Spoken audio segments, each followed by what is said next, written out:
A decade after the housing bubble burst, two housing economies have emerged. Well, you have those who can afford to buy a home and those who are stuck and can only afford to rent. Rent prices have actually gone up substantially because there's so much demand and there's very little supply. And yet, the American dream is still alive. The Harvard University Joint Center for Housing Studies finds Americans still want to own homes if they can afford to. You just want to be able to come home to your own little fort at the end of the day, white picket fence if you have one.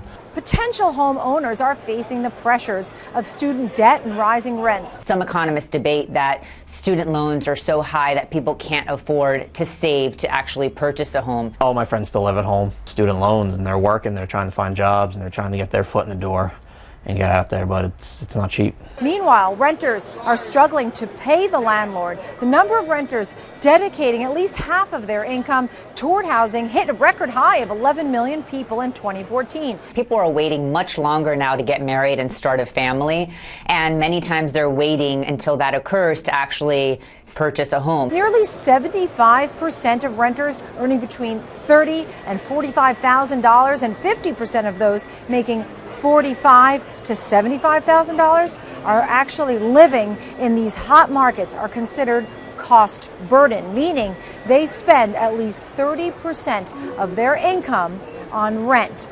Overall, the American dream is still there. The question now becomes whether Americans want to save enough to be able to purchase their first home. Affordability is improving for those who own their homes, and the number of cost-burdened homeowners actually declined in 2014 for the fourth consecutive year, thanks to low mortgage rates. In New York, I'm Nicole Petalides, Fox Business.